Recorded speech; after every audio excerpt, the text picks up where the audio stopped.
Assalamualaikum warahmatullahi wabarakatuh. Perkenalkan, nama saya Muhammad Wahyu Fauzi, NIM 2020 SEK55 dari ITB AS Indonesia.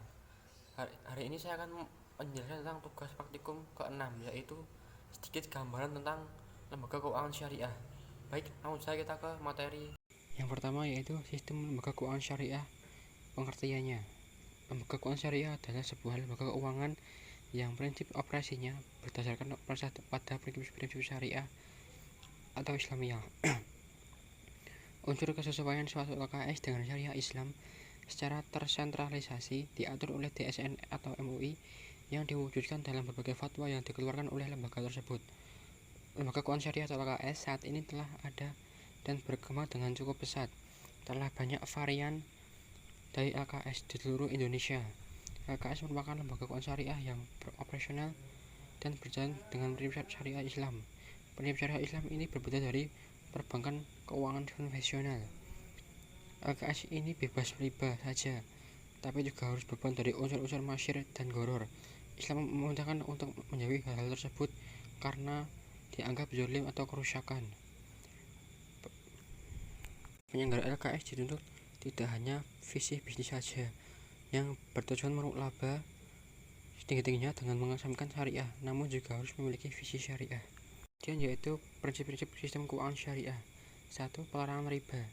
Riba didefinisikan sebagai kelebihan atau sesuatu akibat penjualan ataupun pinjaman. 2. Pembagian resiko. 3. Menganggap uang sebagai modal potensial. 4.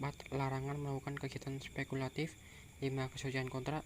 Kemudian yaitu sistem kerja dari bank berdasarkan prinsip syariah.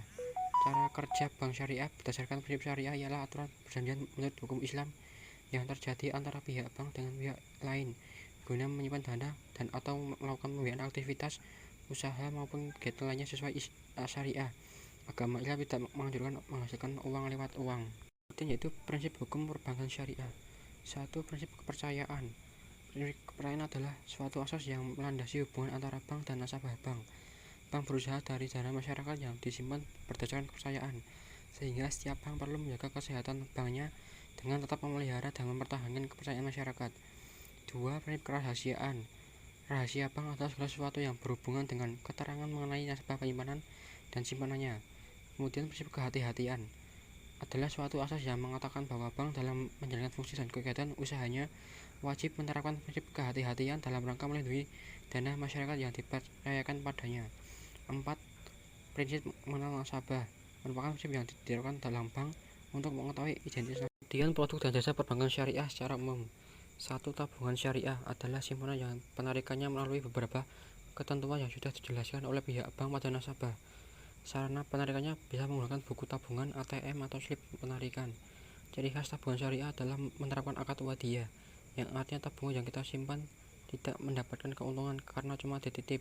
Tidak ada bunga yang diterima oleh nasabah, tapi bank memberi hadiah atau bonus pada nasabah. Kemudian deposito syariah banyak dipilih oleh masyarakat untuk berinvestasi. Selain mudah, keuntungan didapatkan juga lebih tinggi dari tabungan biasa.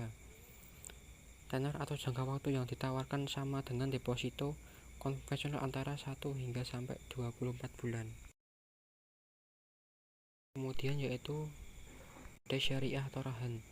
Akad gani syariah yang dipraktikkan adalah PT Pegadaian adalah meminjamkan uang kepada nasabah dengan jaminan harta yang bernilai dan dapat dijual.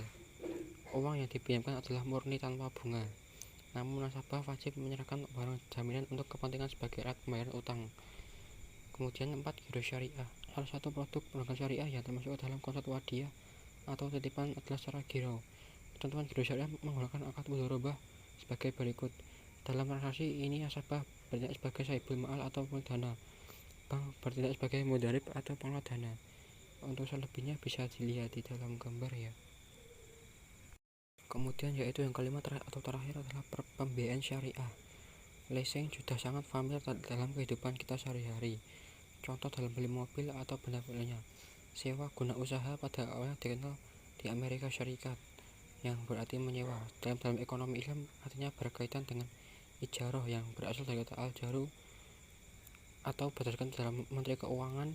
Sewa guna usaha adalah kegiatan pembiayaan dalam bentuk penyediaan barang modal, baik secara sewa guna usaha dengan menggunakan hak opsi maupun sewa guna usaha tanpa hak opsi untuk digunakan oleh lesen selama jangka waktu tertentu berdasar pembayaran secara berkala.